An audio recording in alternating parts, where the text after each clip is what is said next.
खुशामदीद दोस्तों, राम राम सलाम। मैं धर्मपाल मलिक जींद से हूँ। आज हम बात करेंगे अपने हरियाणा के बारे में। ये अपना प्यारा प्यारा हरियाणा है, बहुत पुराना प्रदेश है। इसके अंदर 36 जातियाँ हैं और मुख्य रूप से दो धर्म होते थे, हिंदू और मुस्लिम। आज भी जोनी मेवात के अंदर मुस्लिम भाई पाए जाते हैं मेजॉरिटी के अंदर, तो हम इसी बारे में बात करेंगे। लेकिन ये हमारा एक हरियाणा फूलों का गुलदस्ता था जिसके अंदर 36 फूल थे। और मैं आपको ये बता दूं, ये आजकल जो जातिवाद का दौर चला हुआ है, किसी भी कोई एक फूल कितना ही सुंदर क्यों न हो, लेकिन वो गुलदस्ते का मुकाबला नहीं कर सकता। ये समाज, ये हरियाणा, ये भी एक गुलदस्ता है। इसके अंदर जैसे आदमी के शरीर के अंदर, ये हमारे समाज के अंदर 4 वर्ण हैं: ब्राह्मण, क्षत्रिय, वैश्य और शूद्र। ब्राह्मण जो नी शरीर से ऊपर के अंग को कहा गया है, क्योंकि इसके अंदर सारी ज्ञानेंद्रियां होती हैं। भुजाओं से आदमी सुरक्षा करता, इसलिए इसे क्षत्रिय कहते हैं। और उधर पेट से जो नी सारा कम्युनिकेशन चलता, खाना बनता है, खाना हजम होता है, खाना स्टोर होता है और उससे खून बन के शरीर की सारी नाड़ियों के अंदर जाता है। और पाँव जो है नी, वो लेबर क्लास है, वो शूद्र वर्ग है जिसके ऊपर सारे शरीर का बोझ टिका हुआ है। और जो नहीं, अगर लेबर क्लास ना हो, न तो खेती बाड़ी होगी और न इंडस्ट्री चलेगी। इसलिए ये शरीर का सबसे इम्पोर्टेंट अंग है। इन चारों का आपस में भाईचारा था। मैं आपको ये बता दूं, पहले गोत आया है, बाद में जातियाँ आई हैं। गोत कैसे आया, इसके बारे में हिस्टोरियन लिखते हैं कि उनके माँ बाप एक थे, उनका डीएनए एक था जिनका गोत मिलता है। 90% की तो ये थ्योरी है। 10% लोग ऐसा भी कहते हैं कि वो किसी एक स्थान पर रहते थे, एक ही बाड़े के बछड़ुए थे और उस स्थान के नाम पर उनका गोत बन गया। उसके बाद आई जातियाँ। जाति आई या आई प्रोफेशन से। ये हमारा प्रोफेशन, जो जो प्रोफेशन अपनाता रहा उसके अनुसार उसकी जाति बनती रही। लेकिन यहाँ जब अंग्रेज आए, 1192 तक ये ठीक ठाक चलता रहा, जब पृथ्वीराज चौहान आखिरी बादशाह था, हिंदुस्तानी या हिंदू बादशाह था दिल्ली के ऊपर। उसके बाद मुसलमान आए, तुर्क आए, पठान आए, मंगोल आए और जो नहीं मुग़ल आए, फिर अंग्रेज आ गए। सबसे ज़्यादा नुकसान जो मुग़ल वगैरह आए या दूसरे तुर्क पठान आए, वो तो यहाँ के वासिंदे बन गए। उन्होंने यहाँ लूटा, यहीं से लूटा, यहीं पर लगा दिया, किले वगैरह बनवाए। लेकिन अंग्रेज सबसे खतरनाक सिद्ध हुए, वो लूटते यहाँ थे और माल को इंग्लैंड ले जाते थे। और उन्होंने ही सबसे पहले हमारे अंदर डिवीज़न डाला।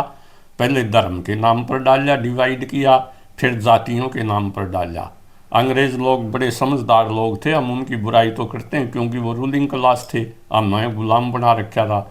उन्होंने यहाँ डिस्ट्रिक्ट गजटियर बनवाए। डिस्ट्रिक्ट गजटियर के अंदर उस डिस्ट्रिक्ट का लेखा जोखा होता है सारा, इसमें कौन कौन सी जातियाँ रहती हैं, क्या क्या कैसे, क्या उनकी बोली है, क्या उनकी करेक्टरिस्टिक है, कैसे उनकी कल्चर है, क्या यहाँ फौना और फ्लोरा है, कैसे पौधे हैं, कैसे जीव जंतु हैं, आपस में जातियों का क्या तालमेल है। तो वो एक कॉन्सेप्ट लेके आए, मार्शल कम्युनिटी। बहुत से भाई आपको कहते मिलेंगे हम तो मार्शल हैं, लेकिन उनसे पूछो ये मार्शल कम्युनिटी का कॉन्सेप्ट कब आया, तो बहुत कम भाई बता सकेंगे। मैं आपको बता देता हूँ, ये मार्शल कम्युनिटी 1886 से 1893 तक 7 साल लॉर्ड रॉबर्टसन जो नहीं, वो कमांडर इन चीफ था भारतीय फौज का, और वो इस मार्शल कम्युनिटी का कॉन्सेप्ट लेके आया है।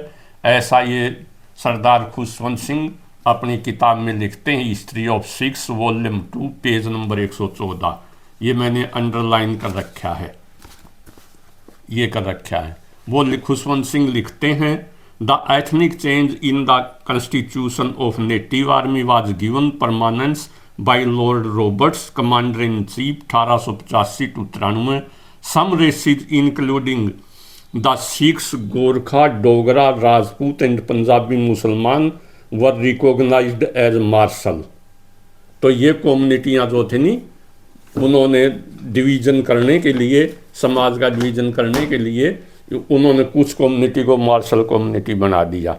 उससे पहले सभी फौज में लगते थे। जो फिजिकली फिट होता था वो लगता था। जैसे मैं आपको एक उदाहरण देता हूँ, आपने मंगल पांडे का नाम सुना होगा, जो 1857 की क्रांति का सबसे बड़ा फ्रीडम फाइटर था, जिसने पहली गोली चलाई थी और फिर उसको बैरमपुर में, जो बंगाल में छावनी है, वहाँ पर उसे फांसी दे दी गई थी। तो उसको, वो एक सड़क के किनारे खड़ा था और भारत का वायसराय जा रहा था, लोग उसके स्वागत में खड़े थे, गाड़ी धीरे धीरे चल रही थी। उसने देखा कि कितना लंबा तकड़ा जवान है, उसने गाड़ी रोकी और उसको कहा, क्या आप फौज में लगना पसंद करेंगे? तो उसने कहा हाँ। उसने कहा लगाओ भाई इसको मैं फौज में। तो पहले बगैर जाति के, बगैर धर्म के देखे फौज में लगा लेते थे, लेकिन अंग्रेज़ों ने फिर ये मार्शल कम्युनिटी बना दी ताकि समाज का डिवीज़न हो सके, डिवाइड एंड रूल। और ये 1886 से 1893 के बीच में बनी हैं, लॉर्ड रॉबर्ट्स ने बनाई हैं, ऐसा खुशवंत सिंह लिखता है। इसके बाद आता है यहाँ धर्म, दो धर्म थे। तो साहित्य समाज का दर्पण होता है। साहित्य यहाँ का लोक कवि में सबसे बड़ा पंडित लक्ष्मीचंद को मानता हूँ, जिसको सूर्य कवि कहते हैं। लेकिन आजकल तो ये एक हाफ बैंड के रेडियो पैदा हो चुके हैं। हाफ बैंड वो होता है वो रेडियो जो केवल एक ही स्टेशन पकड़े। जैसे बहुत से मेजोरिटी में जाटों के, मेजोरिटी तो नहीं, कुछ एक जाटों के बच्चे पेड हैं 10-10, 15-15 हज़ार रुपए के, वो सारा दिन जाति पाति फैलाते रहते हैं। ये पॉलिटिकल पार्टियों ने हायर कर रखे हैं, सभी जातियों के कर रखे हैं, जाट जाट नहीं, कि सारा दिन समाज का डिवीज़न करो, जाति पाति पे के कमेंट करो और जो नहीं धर्म के कमेंट करो, डिवीज़न ऑफ सोसाइटी। लेकिन असलियत में उनको ज्ञान नहीं है कितना खतरनाक है। ये देश गुलाम क्यों हुआ? अगर तारीख को पढ़ो तो उसका एक सबसे बड़ा कारण ये है कि समाज जाति पाति में बंटा हुआ था और जो नहीं कुछ एक जातियों को अछूत बना दिया गया था, अनटचेबल। इसलिए सोसाइटी में आपस में डिवीज़न था और ये हमारा गुलाम होने का सबसे बड़ा कारण था। और आज फिर हम नेताओं के कहने से उसी दिशा की ओर बढ़ रहे हैं जो बिल्कुल गलत है। इसलिए भाइयों संभलो। तो धर्म के ऊपर आता हूँ मैं। साहित्य समाज का दर्पण है। पंडित लक्ष्मीचंद जी क्या कहते हैं? पंडित लक्ष्मीचंद जी कहते हैं, दुनिया में दो दीन हैं, लगी दोनों में बाजी। दुनिया में दो धर्म है, हिंदू और मुसलमान, और दोनों में कंपटीशन लगा हुआ है। वो कहते हैं वही अलिफ में, वही कक्के में, वही तो उर्दू में है अलिफ बे में, और वही का की उर्दू हिंदी की देवनागरी में है। वही अलिफ में, वही कक्के में, वही जिम्मर में, वही शक्के में। शक्के होते थे मुसलमानों के जिम्मर, जो पानी भरते थे उनका। वही जिम्मर में, वही शक्के में, वही मंदिर में, वही मक्के में। दोनों का दफन ज़मीन है, चाहे पंडित हो चाहे हाजी। और दुनिया में दो दीन हैं, लगी दोनों में बाजी। भाई सब ने, death is the great leveller, सब ने इस धरती में पे आना है। चाहे वो पंडित है, चाहे वो हाजी है, चाहे मक्का मदीना की यात्रा करके आया है, चाहे जोनी मंदिर का पुजारी है, सबका दफन ज़मीन है, इसलिए सब बराबर हैं। ऐसा था हमारा साहित्य। इसी प्रकार एक उस्ताद दमन हुए हैं लाहौर के, 1947 के दंगों के अंदर उसकी बीबी को भी उठा के ले गए थे टेररिस्ट, दंगाई। और वो दंगाई उसकी बीबी को उठाने वाले मुसलमान ही थे, वो भी मुसलमान था। तो वो लिखता है, न ही बाघ दी अटारी नाल कोई टक्कर, न ही गीता और कुरान दी है। गीता और कुरान का झगड़ा नहीं है। न ही बाघ दी अटारी नाल कोई टक्कर, न ही गीता नाल कुरान दी है। न ही कुफर और इस्लाम का कोई झगड़ा, ना हिंदू और मुस्लिम का झगड़ा है, न ही कुफर और इस्लाम का कोई झगड़ा, बस गल सारी नफ़े और नुकसान दी है। भाई ये दुनिया में सारे झगड़े प्रॉपर्टी के झगड़े हैं, चौधर के झगड़े हैं, लेकिन उनके ऊपर चश्मा कहीं धर्म का चढ़ा दिया जाता है और कहीं जाति का चढ़ा दिया जाता है। इसलिए भाइयों संभलो। तो इस हमारा हरियाणा के अंदर 1947 से पहले 36 जातियाँ थी। ये 36 जातियाँ थी। स्टेट गजटियर हरियाणा के अंदर लिखा हुआ है। यहाँ जो 28% आबादी मुसलमानों की थी, जिसमें हिसार के अंदर 28.2% थे, रोहतक में 17.2%, करनाल में 30.6%, गुड़गांव में 33.5%, अम्बाला में 31.6%। और मुसलमानों की मुख्य जाति थी रांगड़, जो मुस्लिम राजपूत थे। राजपूतों से कन्वर्ट होकर उन्होंने इस्लाम कबूल कर लिया और वो रांगड़ कहलाए। इसी तरह मुसलमानों की एक मुख्य जाति थी तेली, जो तेल का काम करते थे उनके तेल के कोल्लू होते थे। आपने एक कहावत भी सुनी होगी, तेली कहने लग गया जाट रे जाट तेरे सिर पर खाट। जाट बोला तेली रे तेली तेरे सिर पर कोल्लू। वो बोला जची तो नहीं, बोला ना जचो बोझ तो मरेगा। या तेली ने तेल की मसूदी ने खड़की। तो ये कहावतें जो थी वो जातियां भी बताती थी और जातियों की करैक्टरिस्टिक भी बताती थी, लेकिन एक दूसरे से प्यार बहुत था क्योंकि सारी जातियां एक दूसरे पर डिपेंड करती थी, आधारित थी। जैसे भैंस की बेल होती है, एक चैन की एक कड़ी टूट जाए तो चैन खराब हो जाती है। तो ये कड़ियाँ थी समाज की, सारी जातियाँ एक दूसरे की मदद करती थी। एक खेती करता था तो दूसरा खेती के औजार में लुहार उसका का काम करता था, खाती लकड़ी का काम करता था, कुम्हार उसके लिए गढ़ा बनाता था।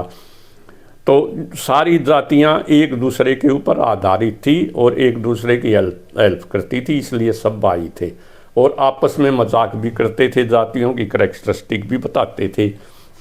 जैसे रांगड़ों के बारे में कहा जाता है, एक जाट ने एक रांगड़ को जो नहीं वो सीरी लगा लिया, अपना खेत में मजदूर लगा लिया। तो रांगड़ों की गाली देने की आदत थी, वो फ्रीलांसर थे। डॉक्टर महेंद्र सिंह अपनी किताब हरियाणा 1857 में लिखते हैं कि यहाँ एक रांगड़ जाति थी 1857 में, और वो जो है नहीं किसी के चौधर नहीं मानती थी। वो ज़्यादातर खेती करते थे या फौज में लगते थे और अपने आप में इंडिपेंडेंट जाति थी। तो और उनकी भाषा जो नहीं वो रांगड़ी भाषा थी, जिसको आजकल हरियाणवी भाषा कहते हैं, और उसमें गाली देने की आदत थी क्योंकि रूलिंग क्लास की भाषा गाली देना होता है। जैसे थानेदार आपको गाली दे के बोलेगा, वो रूलिंग क्लास है। तो इसी तरह जाट ने रांगड़ को सीरी लगा लिया, वो तो कहावत बन गई, देख जाट की मती गई रांगड़ लाया आ गई, वो उसने कह काम की वो उसने दे गाली। भाई रांगड़ देखो जाट की मती चली गई, कहाँ गई इसकी बुद्धि, इसने रांगड़ को आली लगा लिया और वो तो उसको काम की कहता और वो उसको गाली देता है। इसी तरह वो जाट वो रांगड़ जो थे वो लड़ाके भी थे। एक अन्य कहावत और बन गई, जंगल जाट न छेड़िए आटा बीच के राड़, रांगड़ कदे ना छेड़िए यद कद करे बिगाड़। भाई जंगल खेत में तो जाट को नहीं छेड़ना चाहिए, और बाजार के अंदर करोड़पति सेठ को, किराड़ में नहीं करोड़पति, ये वैसे लोगों ने गाली के रूप में प्रयोग करना शुरू कर दिया, गलत है वो। जंगल जाट न छेड़िए आटा बीच किराड़, रांगड़ कदे ना छेड़िए यद कद करे बिगाड़। भाई खेत में तो जाट को नहीं छेड़ना चाहिए और वो बाजार के अंदर करोड़पति सेठ को नहीं छेड़ना चाहिए, और रांगड़ को तो कभी नहीं छेड़ना चाहिए, वो तो 24 घंटे लड़ने के मूड में रहता है।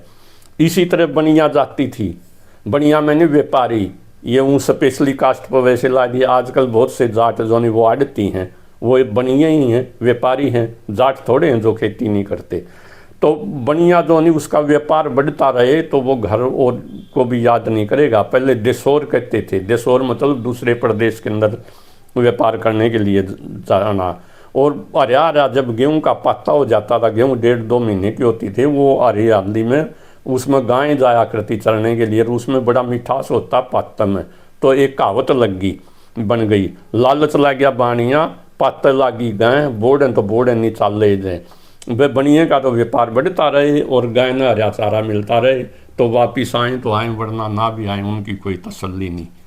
इसी तरह से जो है नहीं अकाल पड़ते थे बहुत, जो है उस जमाने के अंदर कई अकाल प्रसिद्ध हैं हमारे। तो वो कहते एक अकाल पड़ा था 1840 सम 1840 में, जिसको 1783 के अंदर पड़ा है। 80 से लेकर बरवाला तक सारा खाली हो गया था इलाका। और ये हमारे डिस्ट्रिक्ट हिसार के अंदर डिस्ट्रिक्ट गस्टियर में लिखा, ये बिश्नोई और बागड़ी बाई आए हमारे बीकानेर सेक्ट से आए थे, ये बीकानेर ट्रैक्ट से, और 1783 में ही बसे थे। तो उसके अंदर जो नहीं ये कहावत बन गई, पड़ते काल जुलाए मरे और बीच में मरे तेली, उतरे काल बानिए मरे रुपए की रहेगी देली। बकाल पड़ते तो जुलाया भी एक जाति थी, जुलाए मरे और बीच में मरे तेली, उतरे काल बानिए मरे रुपए की रहेगी देली। किसी का जो कर्जा दे रखा था अब वापिस ही नहीं आया। इसी तरह से महंगाई इतनी बढ़ गई, उसके अंदर एक कहावत बन गई, चना चिरौंजी हो गया और गेहूं हो गया दाग, 17 तो ऐसा पड़ा 40 का बाप। 1860-61 के अंदर संवत 1917 में फिर अकाल पड़ा 1783 के बाद। 1783 वाला तो 40 सा था, संवत 1840 से। तो उसके अंदर चिरौंजी होता ड्राई फ्रूट, अखरोट और बादाम की तरह से, कि गेहूं भी ड्राई फ्रूट के भाव होगी और जोनी चना जोनी ड्राई फ्रूट के भाव हो गया और गेहूं दाख के भाव हो गई, इसलिए कहावत बन गई। चना चिरौंजी हो गया और गेहूं हो गई दाख। चना चिरौंजी हो गया और गेहूं हो गई दाख। 17 तो ऐसा पड़ा 40 सा का बाप। संवत 1917 का अकाल, 1860-61 का तो 1783 के अकाल से भी भयंकर था। एक अकाल 1834 के अंदर पड़ा, जिसको 34 अकाल कहते हैं। ये था सन 1877-78 और संवत था 1934। तो यहाँ 36 जाति का जिक्र यहाँ आता है। उसके अंदर एक कहावत बन गई, 34 आने 34 मारे। 34 अकाल में 34 जातियाँ जो नहीं, वो तो बड़ी तंग हुई, मारी गई, और दोों को ठीक आ गई। क्या थे? 34 आने 34 मारे, जिया वैश्य कसाई। बनियों कर कसाई का ठीक आएगी। क्यों आई ठीक? 34 आने 34 मारे, जिया वैश्य कसाई। वो मारत ताखड़ी और उसने छुरी चलाई। वह कसाई की तो छुरी चलती रही, क्योंकि पशु जो नहीं वो बहुत सस्ते हो गया। लोगों ने खूंटा तक खुल भगा दिए, चारा था ही नहीं। और बनिए का जो नाज स्टोर में था वो बहुत महंगा बिका किसी, तो इसलिए बाकी 34 जातियाँ थी वो तंग हुई, इसलिए कहावत बन गई, 34 आने 34 मारे, जिया वैस कसाई। वो मारा ताखड़ी और उसने छुरी चलाई। इतना वो हो गया था। 34 के अंदर एक कहावत और है, एक रोटी में बैल बिका, रुपया बिक गया ऊँट। 34 ने खो दिया गाय भैंस का खूंट। वह गाय भैंस खूंटा कर खोल भगा दिया आदमियों ने। तो इस तरह के अकाल पड़ते थे।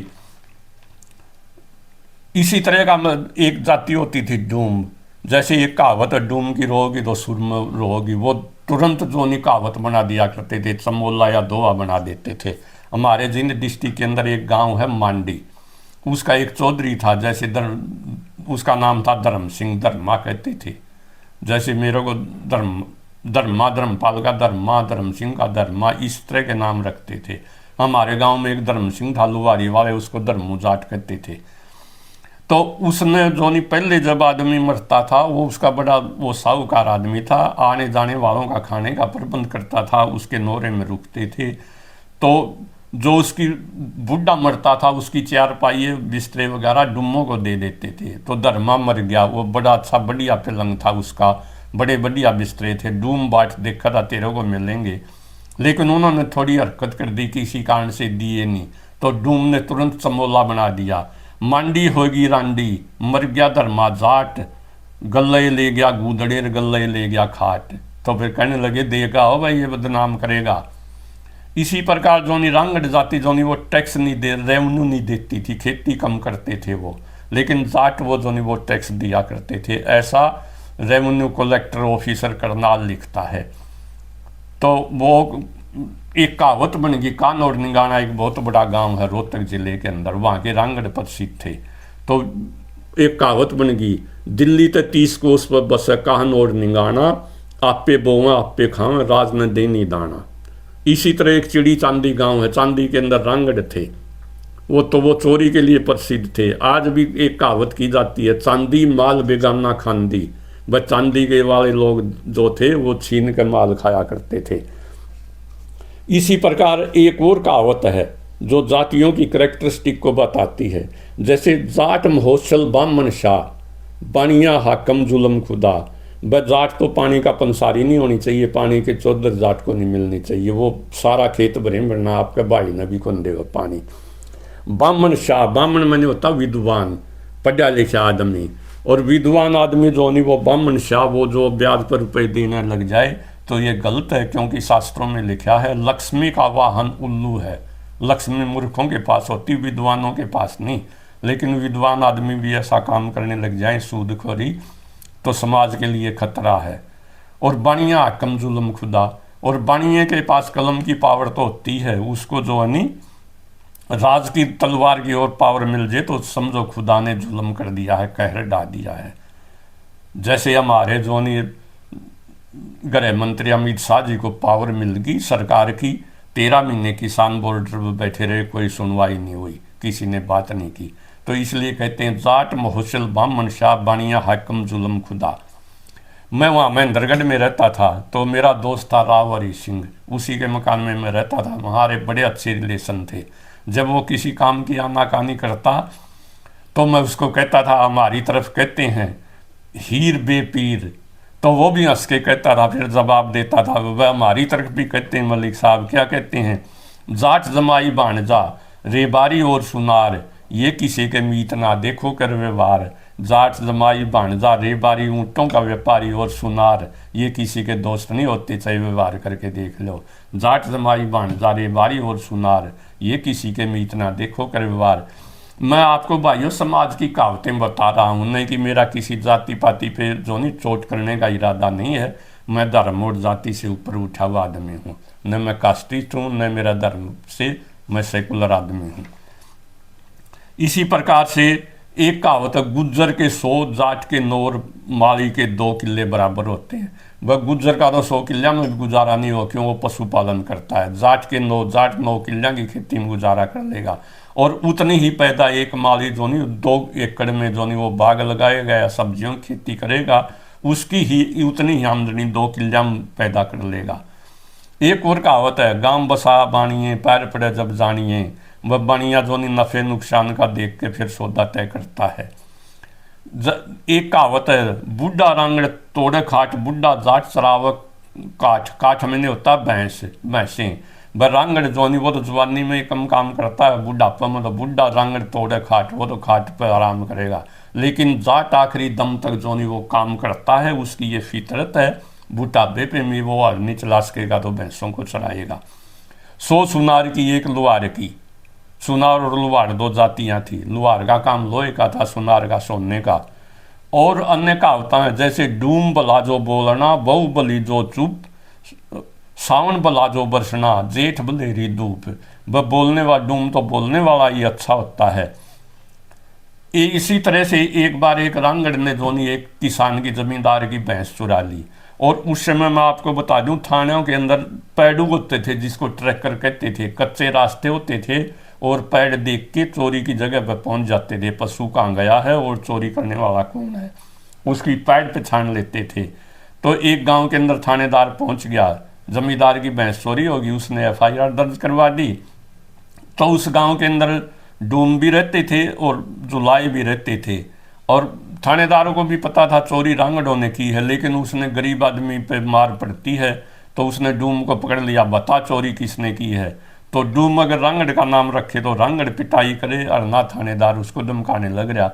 तो डूम जो नहीं वो प्रेजेंस ऑफ माइंड होती है, बड़े कलाकार होते हैं। डूम ने कहा, एक बगड़ में 3 जात, एक पड़े ना सारी रात, एक बगड़ में 3 जात और एक सारी रात नहीं सोती, एक बगड़ में 3 जात, एक पड़े ना सारी रात, ओवगी पंचायत पढ़ेंगे गाए, हम क्यों मारे डूम जुलाए। वे तो हमारे गरीब आदमी अंगल डूम जुलाएंगे, क्यों पढ़ रहा था, नबेरा नहीं है, चोरी किसने करी है।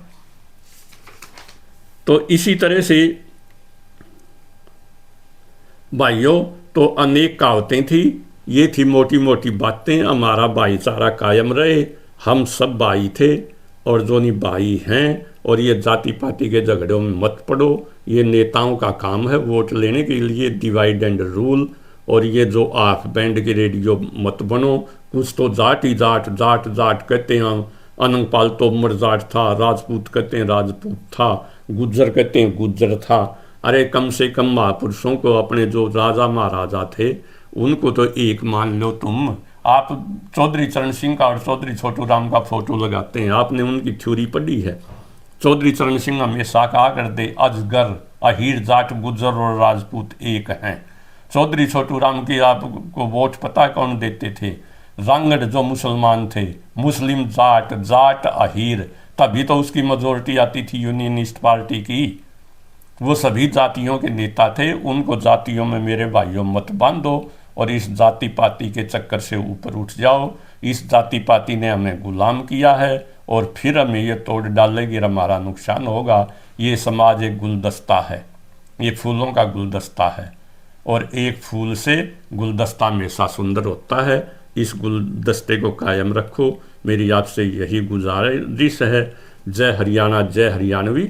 Thank you.